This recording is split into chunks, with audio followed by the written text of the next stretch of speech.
समस्तीपुर से एक रोंगटे खड़े कर देने वाला वीडियो सामने आया, जहां चोरी के आरोप में एक दुकानदार ने 2 बच्चों की बेल्ट से पिटाई कर दी। दुकानदार ने आरोप लगाया कि इन बच्चों ने उसके 40,000 रुपए चुरा लिए थे, जिसके बाद उसने दोनों बच्चों को एक कमरे में बंद कर उनकी बेल्ट से पिटाई शुरू कर दी। दर्द से दोनों बच्चे चीखते रहे, लेकिन दुकानदार पर उनकी दर्द भरी चीखों का कोई असर नहीं हुआ और वो उन पर ताबड़तोड़ बेल्ट बरसाता रहा। 40,000 रुपया तुम उठा के ले गया यहाँ से। पिटाई से पहले उस दुकानदार ने दोनों बच्चों के हाथ पैर भी रस्सियों से बांध दिए थे।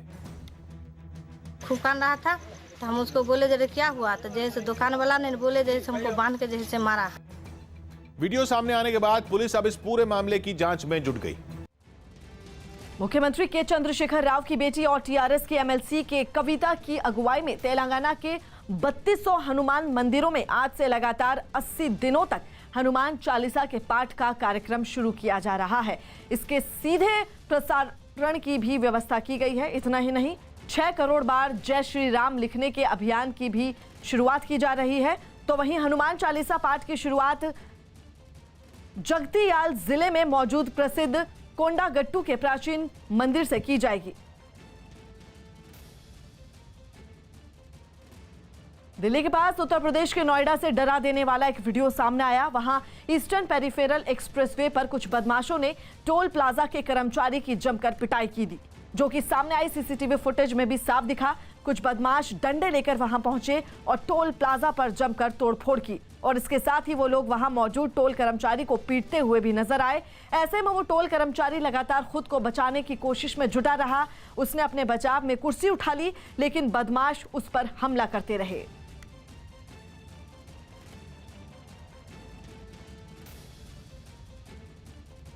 पश्चिम बंगाल के मिदनापुर में रैली को संबोधित करते हुए केंद्रीय रक्षा मंत्री राजनाथ सिंह ने कहा कि पश्चिम बंगाल में बीजेपी की सरकार बन गई तो कोई भी यहां बम नहीं बना पाएगा। राजनाथ ने कहा कि जो भी बम बनाने की जुर्रत करेगा उसे उल्टा लटका दिया जाएगा। आज तो पश्चिम बंगाल में बम भी कुछ स्थानों पर बनते हैं, बम फेंके जाते हैं, राजनीतिक कार्यकर्ताओं की हत्या होती है।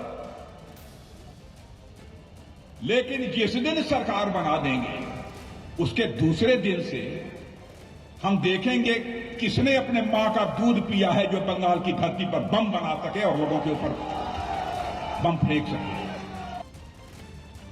स्विट्जरलैंड के बाद अब श्रीलंका भी बुर्के पर प्रतिबंध लगाने की तैयारी में है। श्रीलंका में बुर्का पहनने पर रोक लगाने की तैयारी हो चुकी है। इसके लिए वहां राष्ट्रीय सुरक्षा का हवाला दिया गया है।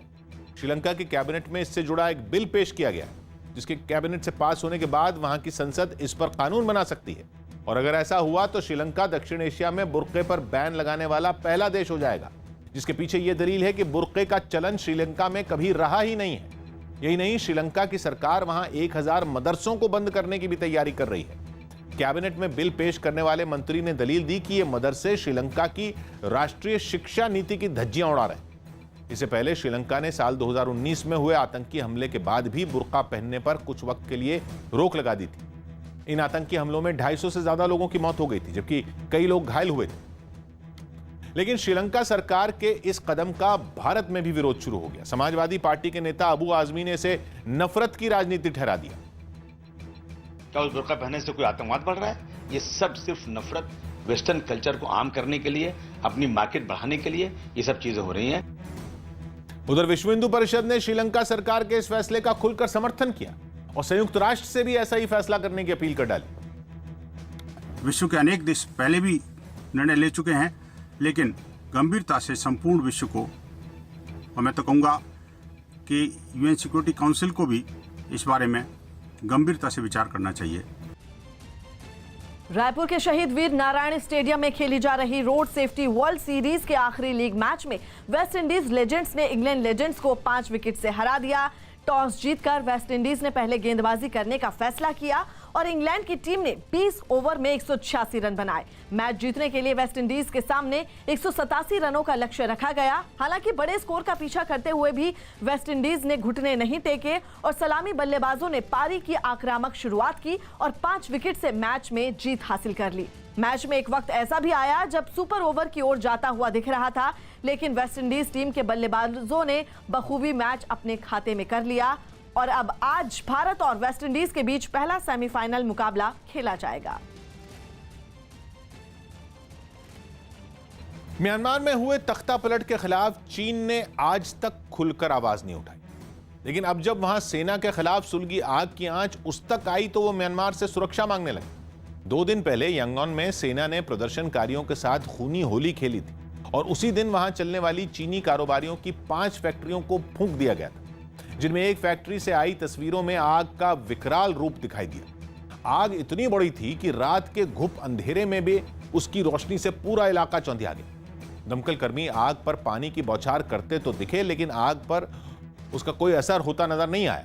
जब करोड़ों का नुकसान हुआ तो चीन के पैरों तले जमीन खिसक गई और उसने म्यांमार से उसके लोगों और संपत्ति को सुरक्षा मुहैया कराने की मांग कर डाली।